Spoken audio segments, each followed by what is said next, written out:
नमस्कार दोस्तों, जैसा कि आप सभी लोग जानते हैं कि नरेंद्र क्लासेस के YouTube चैनल पे आप लोग इस समय यूपी बोर्ड के कक्षा 12th का मैथ पढ़ रहे हैं, जिसमें फर्स्ट पार्ट समाप्त कर दिया गया है। अब सेकेंड पार्ट शुरू होने जा रहा है, द्वितीय पार्ट समाकलन। तो समाकलन अवकलन का उल्टा होता है।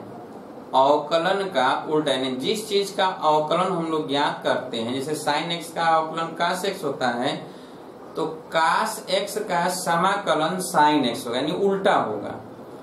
ठीक है, जैसे x स्क्वायर का अवकलन हम लोग ज्ञात करते हैं कि 2x होता है, तो 2x का समाकलन x स्क्वायर होगा। क्लियर? तो ये कैसे होता है, तो इनके लिए सभी फार्मूला हम लोग लिखेंगे। ठीक है, समाकलन शब्द है छोटे छोटे आकलनों को जोड़ना, समाकलन कहलाता है, बहुत छोटे छोटे पार्ट को। और समाकलन का मतलब होता है समेशन। जैसे आप समेशन के लिए सिग्मा लगाते हैं, यही सिग्मा जब छोटे छोटे पार्ट में हम जोड़ते हैं, ये बड़े बड़े पार्ट के लिए सिग्मा नोटेशन होता है, लेकिन जब एकदम सूक्ष्म छोटे छोटे पार्टों को जोड़ा जाता है तो इसके लिए लिख जाता है क्या, समाकलन, इंटीग्रेशन। और इंटीग्रेशन का चिन्ह ये होता है, इंटीग्रेशन का चिन्ह ये होता है। और इसके लिए जैसे हमें x के छोटे छोटे पार्ट जोड़ने हैं, तो यहाँ पर लिखा जाता है dx। ठीक है, तो x के छोटे छोटे पार्ट जोड़े जाएंगे, तो ये समाकलन का चिन्ह होता है। अब आप देखेंगे कि समाकलन से संबंधित, ठीक है, जितने भी फार्मूले हैं उन सभी फार्मूलों को हम लोग लिखेंगे। समाकलन, ठीक है, समाकलन, इंटीग्रेशन। ठीक है, तो चलिए समाकलन में जैसा कि आप सभी डिफरेंशिएट में क्या जानते हैं कि x to the power n अगर है और इसका डिफरेंशिएट करेंगे तो यहाँ पर आएगा n into x to the power n minus 1, एक घात घटता है। और आप जानते हैं कि जब कोई भी अचर राशि होता है, जैसे a है, तो इसका अगर x के सापेक्ष करते हैं तो 0 होता है, इसका क्या होगा, 0। तो उसी तरह अगर हम समाकलन करेंगे तो 0 अगर है तो उसका अगर हम समाकलन करते हैं 0 अगर है, और इसका अगर हम x के साथ समाकलन करेंगे तो ये अचर पद आएगा। अचर पद, कांस्टेंट पद को c लिखा जाता है, कांस्टेंट पद को c। अब जरा ध्यान से समझिएगा कि जब यहाँ पर ये इसका उल्टा अगर करें तो हम ये लिखेंगे कि यदि x to the power n है और इसका अगर हमें इंटीग्रेशन ज्ञात करना है, तो ये इंटीग्रेशन हो जाएगा क्या कि x to the power n plus 1, एक घात यहाँ जुटेगा और अपान n प्लस 1 यहाँ भाग देते हैं और प्लस c लिखेंगे। c क्यों लिखेंगे, क्योंकि यहाँ x to the power n plus c ऐसे प्लस 0 और यहाँ पर dx लिख दिया जाए, तो इसका अलग करेंगे, इसका अलग, इसका क्या हो जाएगा, अचर। हमेशा याद रखिएगा कांस्टेंट आपको लिखना होगा, अगर ये कांस्टेंट नहीं लिखेंगे तो आप गलत कर जाएंगे। क्लियर है? तो कांस्टेंट हमेशा आप लिखिएगा। तो ये है समाकलन n x to the power n minus 1 का। जैसे अगर सपोज दैट मान लिया जाए कि यदि एग्जाम्पल के तौर पे यदि x क्यू है और इसका आपको समाकलन करना है, तो आप समाकलन कैसे करेंगे, तो यहाँ पर लिखेंगे x to the power 3 plus 1 upon 3 plus 1। ठीक है, नीचे भी 3 प्लस 1 और यहाँ पर प्लस c लिखेंगे, और यहाँ पर क्या हो गया, x to the power 4 upon 4 plus c। यही आंसर है, समाकलन है। इसी तरह यदि सपोज दैट मान लेते हैं कि इस तरह होता है कि x cube plus x square plus 6x ऐसे है, और इसका हमें समाकलन ज्ञात करना है, इस पूरे का क्या करना है, समाकलन ज्ञात करना है। तो आप इसका अलग अलग ज्ञात करेंगे। ठीक है, यानी इसका अलग ज्ञात करेंगे एक्स क्यूब का dx के सापेक्ष, फिर इसका अलग एक्स स्क्वायर का dx के सापेक्ष। क्लियर? और 6x का प्लस ऐसे 6x का dx के सापेक्ष।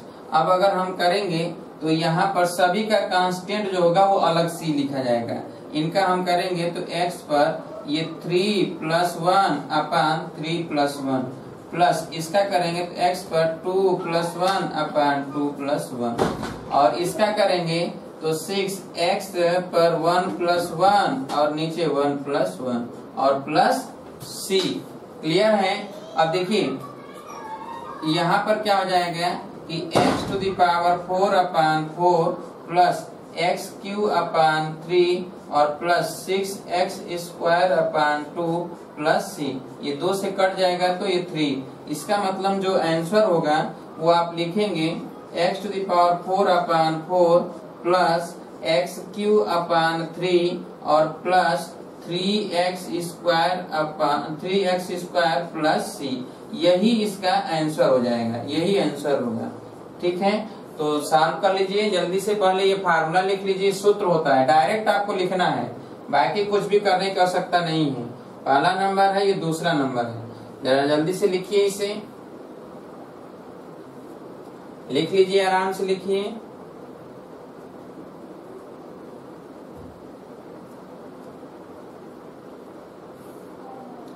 हो गया।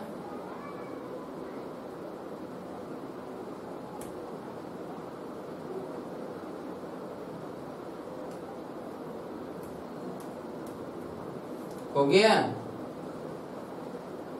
चलिए अब तो लग जाएगा। और देख लीजिए, जैसे हटा दें,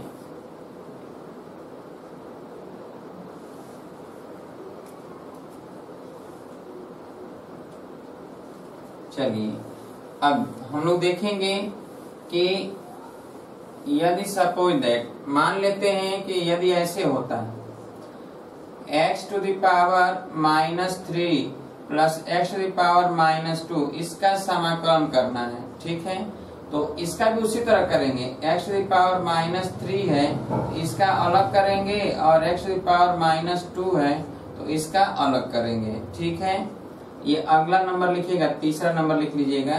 तो अब अगर हमें इसका करना है इंटीग्रेशन, तो आपको क्या करना होगा, तो आपको यहाँ पर देखिए इसका इंटीग्रेशन कर रहे हैं, तो x⁻³ + 1 नीचे भी -3 + 1 और प्लस x पर -2 + 1 नीचे भी -2 + 1 और प्लस c हमेशा लिखा जाएगा, याद रखिएगा।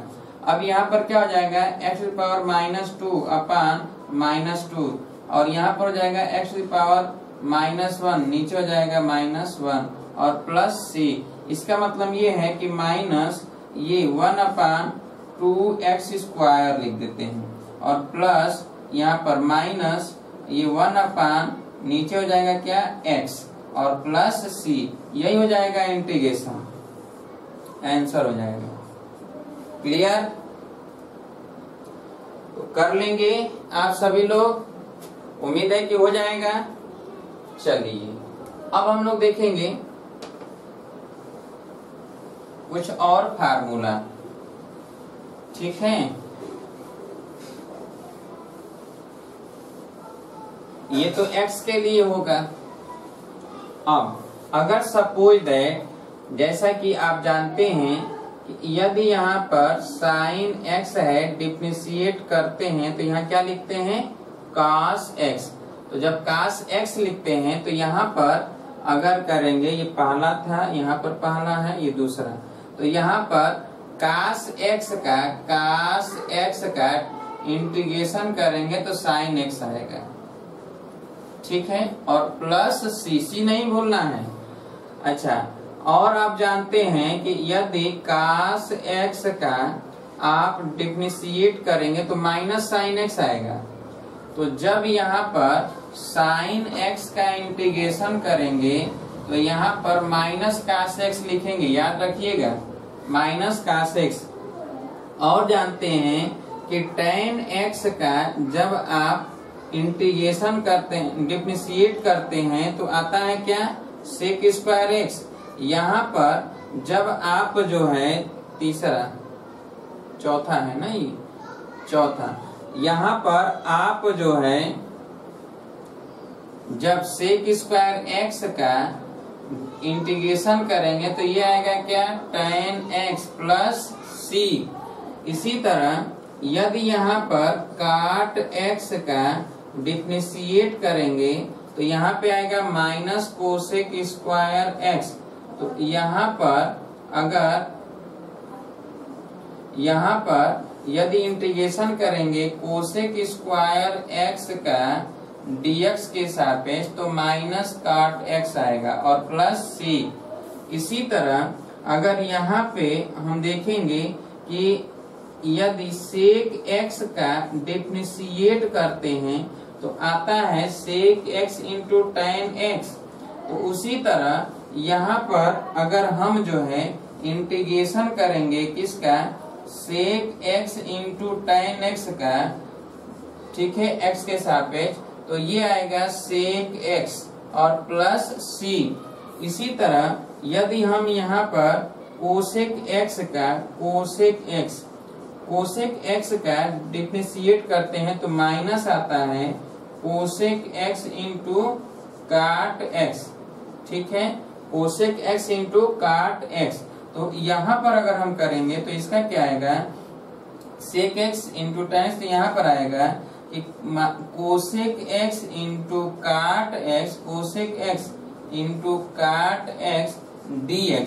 इसका अगर इंटीग्रेशन करेंगे तो माइनस कोसेक x आएगा और प्लस c। क्लियर है? तो ये चीज हमने देखा इंटीग्रेशन के लिए। जल्दी से इसको लिख लीजिए, लिखिए, बिना लिखे याद नहीं होगा और रटते रह जाएंगे, रटने में तो भूल जाओगे। अगर आप लिखते रहो तो लिखते लिखते याद हो जाएगा, ठीक है। तो बहुत ज्यादा परेशान होने की आवश्यकता नहीं है, आप केवल लिखते रहिए, लिखते लिखते आप सभी लोगों को सारा कुछ याद हो जाएगा एक एक करके।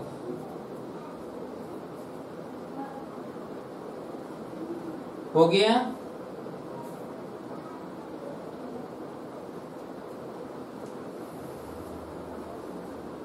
लिख लिए?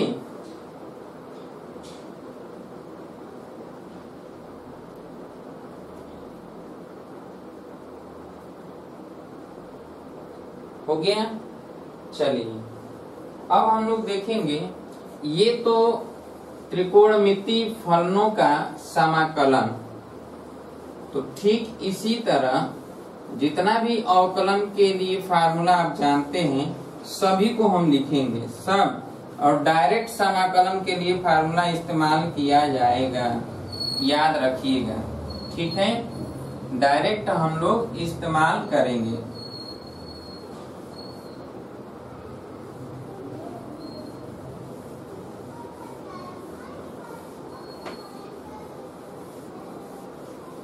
चलिए देखिए यहाँ पे, जैसा कि आप सभी लोग जानते हैं कि अगर e to the power x है और इसका डिफरेंशिएट करते हैं तो ये तो e to the power x ही आएगा। तो इसी तरह अगर e to the power x है और इसका अगर हम इंटीग्रेशन करते हैं तो e to the power x plus c रहेगा। क्लियर है? इसी तरह यदि हम जो है log x का डिफरेंशिएट करते हैं, ठीक है, तो ये 1/x आता है। तो हम जब 1/x का इंटीग्रेशन करेंगे तो ये आएगा क्या, log x plus c। Clear? इसी तरह यदि सपोज दैट, जैसा कि आप सभी लोग जानते हैं कि अगर हम ये लिखते कि a to the power x, ठीक है, dx, तो ये क्या आता है कि a to the power x और log a बेस e। तो यहाँ पर हम क्या करेंगे कि अगर ये ऐसे होता है कि a to the power x है तो ये भाग दे देंगे तो dx, तो यहाँ पे हो जाएगा a to the power x यानी 1/log a बेस e, और यहाँ हो जाएगा a to the power x plus c। ये सब इंटीग्रेशन है, ठीक है। तो इसी का उल्टा अपोजिट हो रहा है ये। जैसे यहाँ पर log a भी है तो log a नीचे चला जाएगा, तो यहाँ पे log a नीचे चला, तभी तो केवल a to the power x बचेगा। या तो हम ये पूरा लिखें, जब ये पूरा लिखेंगे तो ये जब a to the power x यहाँ पर log a, तो जब हम गुणा करेंगे तो ये केवल a to the power x हो जाएगा। यहाँ क्या लिखते, अगर ये यहाँ होता तब तो e⁻x का हो जाता, नीचे चला जाता। ये क्लियर है। तो ये चीज हमने देखा कि यहाँ पर इन सब के लिए भी हम ऐसे लिखेंगे। इसी तरह जब हम लोग जो है अन्य कोई भी राशि मानकर चलते हैं, कोई भी इंटीग्रेशन के लिए, जैसे अगर हम इंटीग्रेशन में, ध्यान समझिएगा, इंटीग्रेशन में हम dx लिख रहे हैं, यहाँ पर x है, तो यहाँ पर अगर हम p कर दें, x की जगह पर p, तो ये dp लिख दें, बराबर ही होगा। ठीक है, क्योंकि हमने x को p मान लिया, तो अगर ये x है तो ये p हो गया, तो यहाँ dp, तो ये भी p हो गया, ये भी dp हो गया। क्लियर, यानी जो यहाँ पर होगा उसके जगह पर हम कोई भी चीज वैल्यू पुट कर सकते हैं। क्लियर। अब लेकिन जो ये dx है, तो dx भी इसी के अकॉर्डिंग बदलेगा। जैसे आपने माना कि x बराबर p, तो ये dx होगा, तो dx बाई dp अगर हम करें, dx बाई dp, इधर तो 1 हो जाएगा, तो इधर हो जाएगा dx बराबर क्या हो जाएगा, dp। यानी यह dx और ये dp, देखिए कि जब dx के स्थान पर dp, यानी x के स्थान पर जब p लिखेंगे तो dx के स्थान पर dp लिखना होगा। तो x के स्थान पे जब हमने p लिखा तो dx के स्थान पर dp भी लिख सकते हैं, और यही लिखते हैं। जरूरत पड़ा तो, जहां जरूरत हमें महसूस होगा वहां पर हम किसी भी चीज को बदल सकते हैं, किसी भी चीज को लिख सकते हैं। जरा जल्दी से लिखिए इन्हें और तेजी से लिखिए।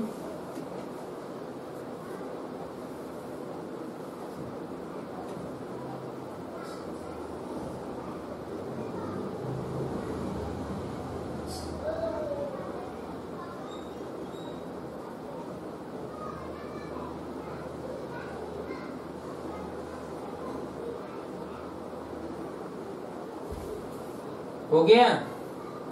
चलिए अब हम लोग देखेंगे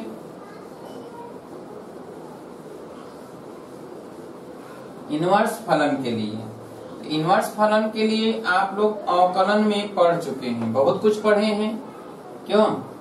तो इनवर्स फलन के लिए जरा देख लिया जाए। आइए देखते हैं इनवर्स फंक्शन के लिए।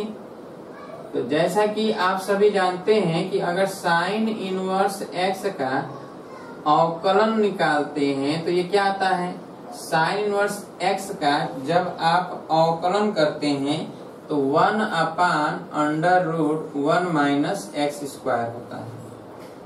यही तो आता है 1/√1 माइनस x स्क्वायर। तो देखिए जब हम इसका समाकलन करेंगे 1/√1 माइनस x स्क्वायर का x के सापेक्ष, तो ये आएगा sine inverse x plus c। ठीक है, यही अगर माइनस होता है, जैसा कि आप सभी जानते हैं कि यदि cos इनवर्स x होता और इसका जब आप अवकलन करते हैं तो -1/√1 माइनस x स्क्वायर आता है। तो यहाँ पर अगर ये -1/√1 माइनस x स्क्वायर है तो इसका अब अगर समाकलन करेंगे तो ये आ जाएगा क्या, cos inverse x plus c। इसी तरह अगर यहाँ पर tan इनवर्स x होता, tan इनवर्स x, और इसका जब आप अवकलन करते हैं तो 1/1 प्लस x स्क्वायर होता है। तो जब आप 1/1 प्लस x स्क्वायर होगा और इसका समाकलन करेंगे तो यहाँ पर लिखेंगे tan inverse x plus c। इसी तरह यदि आप जो है यहाँ पर अगर काट इनवर्स x होता, काट इनवर्स x अपॉन dx, तो आप यहाँ पर -1/1 प्लस x स्क्वायर लिखते हैं। तो यहाँ पर इंटीग्रेशन -1/1 प्लस x स्क्वायर है, dx है, तो इसको आप क्या लिखेंगे, काट इनवर्स x प्लस c लिखेंगे। यदि यहाँ पर सेक इनवर्स x होता, सेक इनवर्स x dx, तो इसके लिए आप क्या लिखते हैं, तो इसके लिए आप लिखते हैं कि 1/, यहाँ पर x लिखते हैं, क्यों, x और under root x square minus 1, यही तो आप लिखते हैं सेक इनवर्स x के लिए। तो सेक इनवर्स x के लिए x into under x square minus 1। तो यहाँ पर अगर ये इस तरह होता है कि 1/x under root x square minus 1 dx, तो यहाँ पर आप क्या लिख देते, sec inverse x plus c। जल्दी से लिखिए।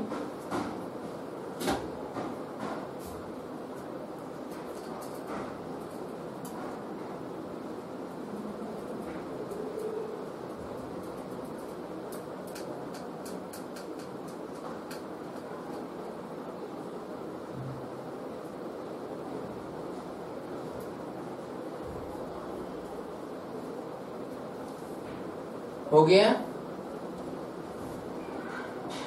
ठीक इसी तरह कोसेक इनवर्स का भी तो आप निकालते हैं ना। कोसेक इनवर्स का अगर होगा तो कोसेक इनवर्स एक्स dx होगा, तो ये -1/x under root x square -1 लिखते हैं।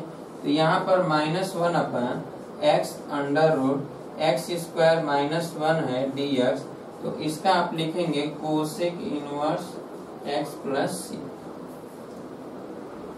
जल्दी से लिखिए। ये सभी फार्मूला है, डायरेक्ट आप इस्तेमाल करेंगे, डायरेक्ट याद रहे इंटीग्रेशन के लिए। जहां इस तरह का आएगा तुरंत आप ये लिखेंगे। अगर ये याद नहीं रहेगा तो आगे चल के आपको बहुत ज्यादा दिक्कत होगा, बहुत ज्यादा कठिनाइयां आएंगी। जहां आपको लिखा जाएगा तो आपको समझ में ही नहीं आएगा कि ये कहाँ से लिख दिया जा रहा है। इसलिए इन सभी चीजों को आप जितने ज्यादा से ज्यादा बार आप लिख लीजिए ताकि याद हो जाए। ठीक है, तो लिख लेंगे तो याद हो जाएगा, और याद करना ही महत्वपूर्ण है आपके लिए, क्योंकि इसमें इंटीग्रेबल, बिना इंटीग्रेबल बनाए इंटीग्रेशन नहीं निकलेगा आगे चल के। इसीलिए यहाँ पर बताया जा रहा है कि अगर ये ऐसा नहीं होगा, इस तरह का अगर दिखेगा कि बन सकता है, अगर इस प्रकार का दिया तो रहेगा नहीं, तो हमें इस प्रकार का बनाना होगा। और जैसे ही इस प्रकार का बन जाएगा तब ना हम इंटीग्रेशन करेंगे, और इस तरह का नहीं रहेगा तो नहीं हो पाएगा। तो हमको बनाना पड़ता है, लेकिन जब दिए गए समीकरण होंगे तो हमको कैसे पता चलेगा कि इसमें से कौन सा बनाना है, इसमें से कौन सा बनाना है, ये कैसे पता चलेगा? तो ये तभी पता चलेगा जब आपको ये पता रहेगा कि ये कौन कौन से फार्मूला है, किसके लिए कैसा होता है। तो आप जैसे ही प्रश्न पढ़ेंगे तो उसमें देखेंगे, देखिए यहाँ पर इस तरह है, अतः हम इसको ऐसे बना सकते हैं। आपके दिमाग में चलने लगेगा, लेकिन कब? जब आपको ये याद रहेगा तब। और जब याद नहीं रहेगा तो आपके दिमाग में चलेगा ही नहीं, तो आप कैसे बना पाओगे? तो फिर आप फंसोगे, या तो एक एक चीज रटोगे तो रट नहीं पाओगे। इसलिए आपको बेहतर यह है कि अभी स्टार्टिंग में ही इसे आप सभी लोग याद कर लीजिए। उल्टा होता है, अवकलन तो याद ही है, तो अवकलन का ही उल्टा समाकलन होता है। केवल हमें लिखना ही है, बाकी कुछ करना नहीं है। ये हो गया।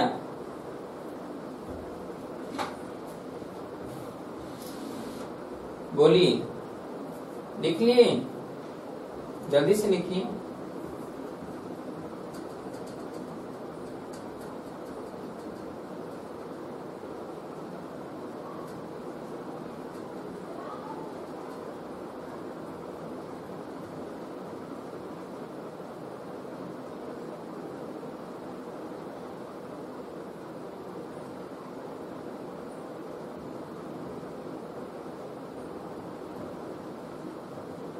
हो गया?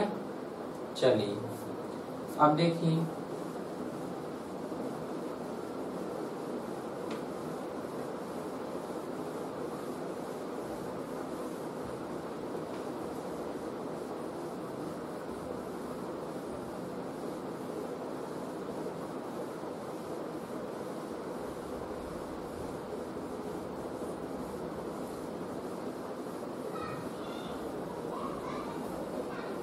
अच्छा अब जरा देखिए यहाँ पे, यदि ऐसे होता है, जैसे मान लेते हैं कि साइन ax लिखा गया, ध्यान समझिए,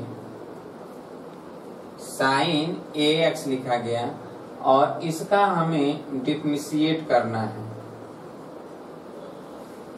तो आप कैसे करते हैं? पहले ax के सापेक्ष करते हैं तो cos ax होगा ना, और फिर ax का करते हैं तो a होता है, तो a इंटू कास ax लिखते हैं, a इंटू कास ax, यही आप लिखते हैं, यही तो आप लिखते हैं ना, a इंटू कास ax। अब आप देखिए, इसका मतलब जब कास ax अगर केवल लिखा हो, ध्यान समझिएगा, यहाँ पर केवल कास ax लिखा है और इंटीग्रेशन करना है। ठीक है, तो जो ये a यहाँ पर आ गया है, ये a इधर लेके चले जाएं तो 1/a लिख दें, 1/a अगर लिख दें तो ये cos ax हो जाएगा। क्लियर? इसका मतलब ये है कि यहाँ पर आपको क्या लिखना होगा कि इसका जब आप निकालेंगे इंटीग्रेशन तो 1/a लिखेंगे और क्या लिखेंगे? sin ax लिखेंगे। क्लियर? इसी तरह अगर आपको यहाँ पर देखिए, यहाँ पर यदि cos ax है, ठीक है, और dx, तो इसको भी तो आप लिखेंगे क्या, a minus a into sine ax। तो अब यहाँ पर अगर होगा कि साइन ax, ठीक है, dx, तो इसको लिखेंगे -1/a cos ax। क्लियर। अब देखिए इसी तरह अगर यहाँ tan ax होता और ये dx होता तो इसे हम क्या लिखते हैं, तो a sec स्क्वायर ax। तो यहाँ पर आप लिखेंगे कि sec स्क्वायर अगर ax है तो यहाँ पर लिखेंगे 1/a, ठीक है, 1/a और tan ax, और प्लस c तो हर जगह लगाना ही लगाना है, ठीक है।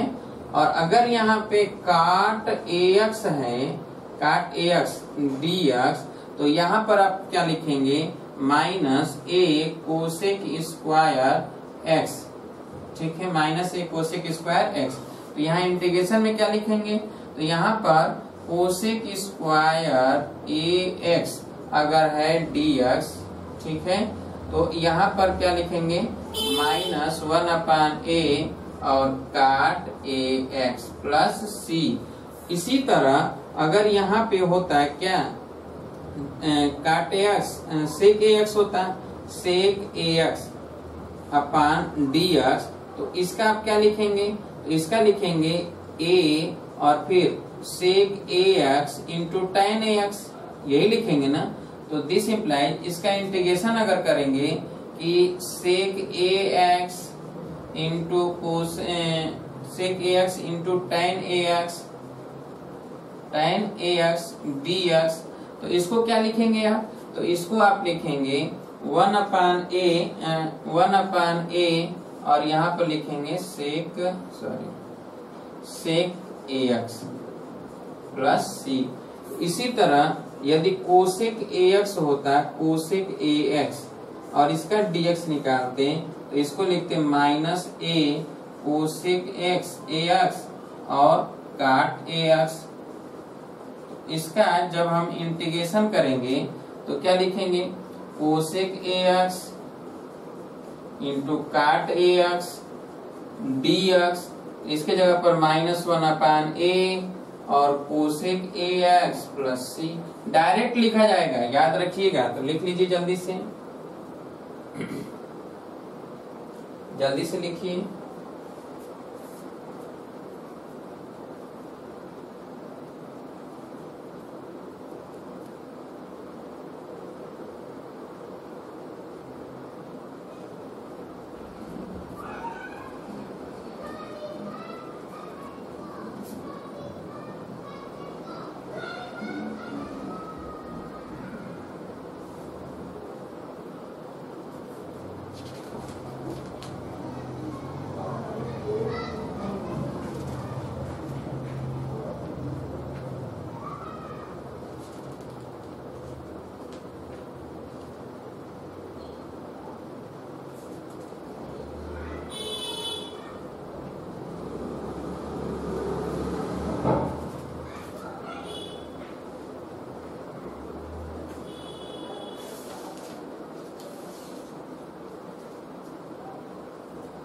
हो गया।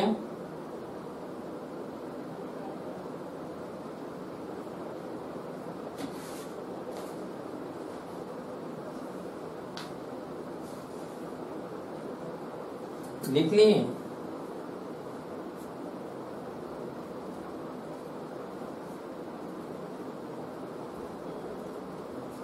हो गया।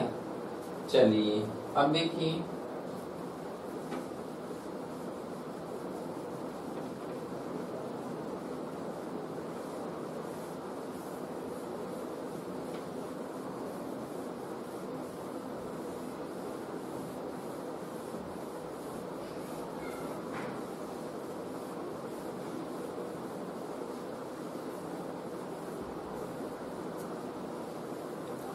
अब देखिए, जैसे अगर सपोज दैट मान लेते हैं कि यदि ऐसे होता है साइन इनवर्स, यहाँ पे होता है ax, क्या होता है ax।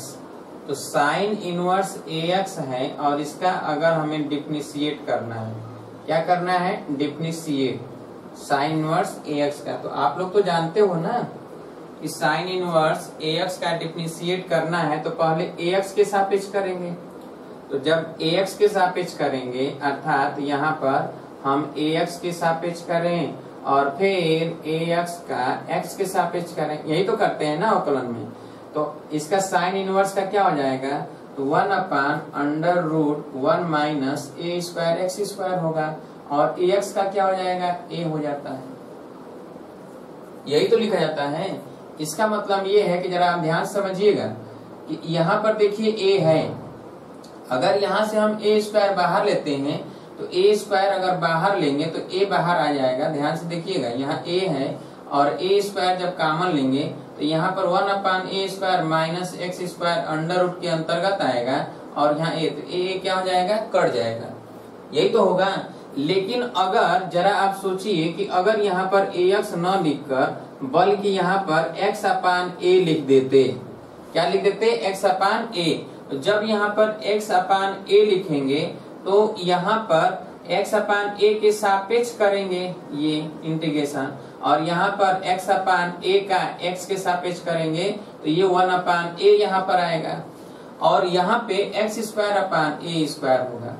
और जब इसको हम सॉल्व करेंगे तो क्या होगा कि इसको जब हम सॉल्व करेंगे, ध्यान समझिएगा यहाँ पे, तो ये 1 जो a यहाँ है यहाँ आ जाएगा और अंडर रूट, देखिए इसको नीचे वाले जो सॉल्व करेंगे तो a स्क्वायर यहाँ पर आएगा माइनस x²/a स्क्वायर। अब ये a स्क्वायर बाहर होगा तो a और ये under root a square minus x²/a लिखेंगे तो a क्या हो जाएगा, कैंसिल हो जाएगा, यानी 1/a square minus x square हम लिखेंगे। क्लियर है, यानी 1/a square minus x square under root के अंतर्गत कब, जब ये ऐसे होता है d साइन इनवर्स x/a होता है तो हम इसको ऐसे लिख लेते हैं।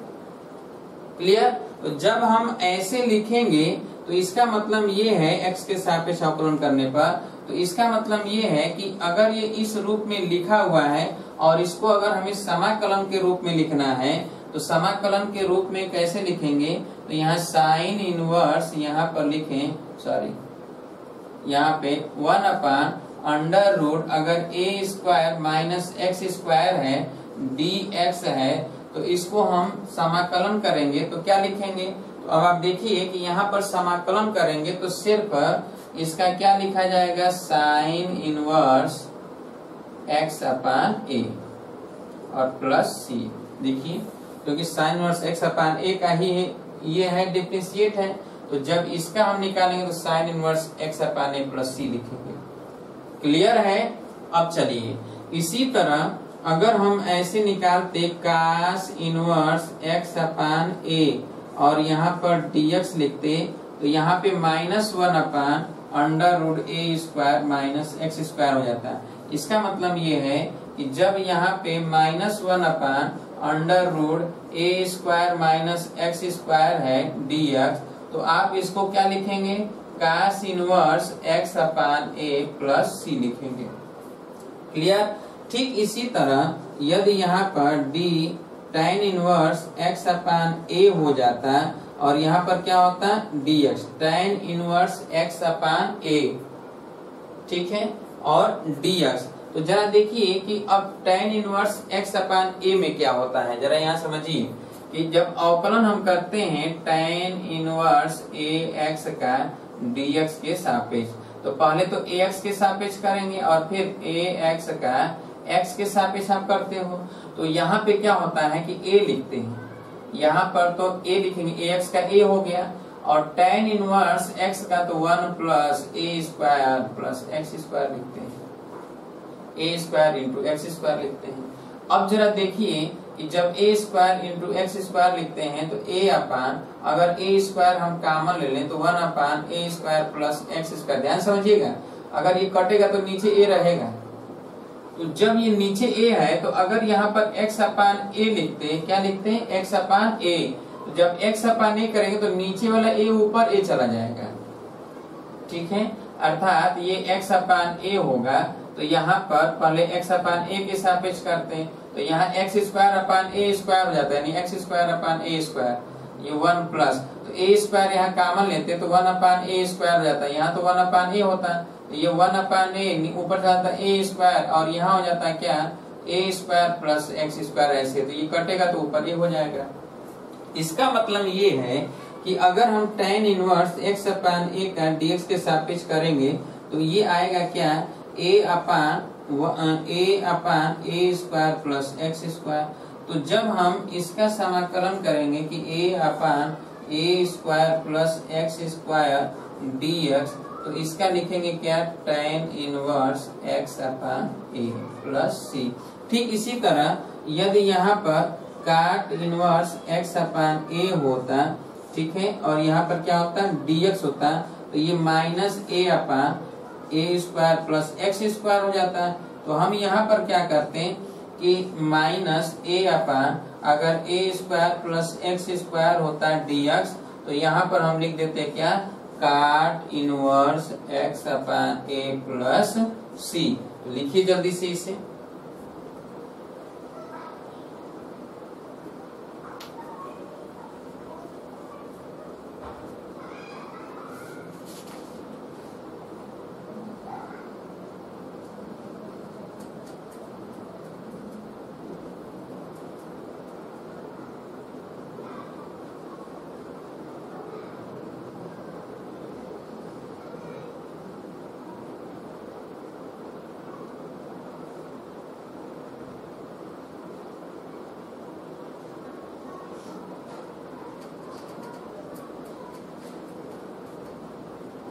हो गया।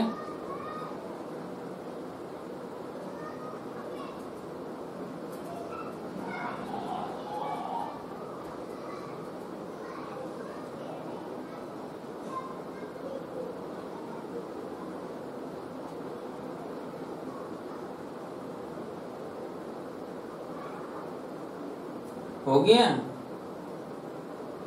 देख लिया इतना।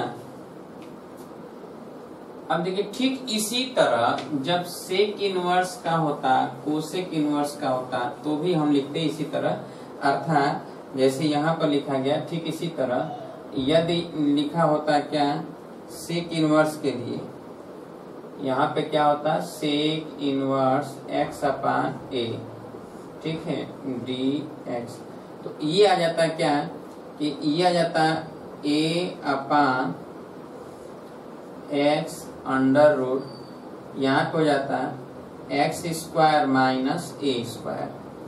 तो अगर हम इसका इंटीग्रेशन करते a upon x under root x square minus a square, तो ये आ जाएगा sec inverse x upon a, ठीक है। तो ठीक इसी तरह यदि ये cosec inverse x upon a होता, dx होता, तो ये आ जाता है क्या, a upon minus a upon, और ये x under root x square minus a square. तो यहाँ पे अगर हम निकालते तो माइनस a अपान, यहाँ पे x under root x square minus a square dx, ठीक है। तो यहाँ पे क्या हो जाता है, cosec inverse x plus x upon a plus c, यहाँ भी cosec sine inverse sec inverse x by a plus c।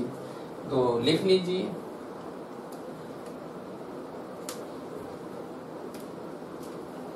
Clear है। अब देखिए जैसे आपने डिफरेंशिएट निकाला, ठीक उसी तरह इंटीग्रेशन है। अब आपके बुकों में देखेंगे तो बुकों में कैसा लिखा होता है कि जो यहाँ पर ये a है, यही a को इधर लेके चलाता है तो 1 अपान a लिख देता है, ठीक है। जो यहाँ पर आपने a लिखा तो यहाँ 1 अपान a हो जाएगा, यानी सीधे आएगा कि क्या कि इंटीग्रेशन आप 1 अपान a square plus x square dx, तो आप लिखेंगे 1 अपान a tan inverse x upon a। यहाँ से a क्या हो जाएगा, हट जाएगा। तो अगर ये a नहीं हो यहाँ पर तो यहाँ 1 अपान a लेकर चले आएंगे, जितना भी यहाँ पर a है सब यहाँ 1 अपान a हो जाएगा, यहाँ 1 अपान a हो जाएगा, यहाँ भी 1 अपान a आ जाएगा, यहाँ भी 1 अपान a आ जाएगा, क्योंकि यहाँ a है यहाँ a है। लेकिन इसमें तो a है नहीं, इसलिए इसी तरह आ जाएगा। इसमें कोई परिवर्तन नहीं होगा, केवल tan cot sec और कोसेक में a है जो कि नीचे चला जाएगा, 1/a लिखा जाता है, बाकी कहीं परिवर्तन नहीं होता है। क्लियर है? तो उम्मीद है कि ये आज आप लोगों को समझ में आ गया होगा कि इंटीग्रेशन में जो फार्मूला डिफरेंशिएशन का है वही उसी का उल्टा इंटीग्रेशन में हम लोग इस्तेमाल करेंगे। तो आज हमने केवल आप सभी लोगों को सिर्फ फार्मूले पर जिक्र किया, सिर्फ सूत्र पे केवल सूत्र बताया, ठीक है। तो कल कुछ और चीजें बताएंगे और इन सभी का इस्तेमाल बताएंगे, कैसे इस्तेमाल किया जाएगा, ठीक है। तो कल मुलाकात होगी। आप अपने दोस्तों यारों से बताइए कि जो है अब द्वितीय पार्ट बुक का स्टार्ट हो चुका है, आपके चैप्टर का जो भी सब्जेक्ट है मैथ में द्वितीय, उसी तरह भौतिक विज्ञान में भी द्वितीय भाग शुरू होगा, ठीक है। द्वितीय भाग, फर्स्ट पार्ट समाप्त हो चुका है तो द्वितीय भाग अब चल रहा है। साथ ही साथ जो भी नए बच्चे हैं, जितने नए लोग हैं, नए बच्चों के लिए हम 4-4 घंटा क्या 5-5 घंटे की क्लास चला रहे हैं, जिसमें 2 घंटा फर्स्ट पार्ट पढ़ेंगे मैथ का, 1 घंटा फिजिक्स का, और 2 घंटा यानी 1 घंटा सेकेंड पार्ट का मैथ का पढ़ेंगे। तो सेकेंड पार्ट का जो है दूसरा मैथ पढ़ेंगे। क्लियर है? मैथ और फिजिक्स। तो इस तरह जो है उनको 5 घंटा, केमिस्ट्री 1 घंटा चलेगा अभी, बाद में चल के उनको 2 घंटा पढ़ाया जाएगा, ताकि दिसंबर के लास्ट में या जनवरी के फर्स्ट वीक में समाप्त हो जाए, ठीक है। जो भी नए लोग हैं उन्हें जोड़ने का प्रयास करिए। तो कल मुलाकात होगी तो इसके आगे चर्चा होगा। तब तक के लिए नमस्कार दोस्तों।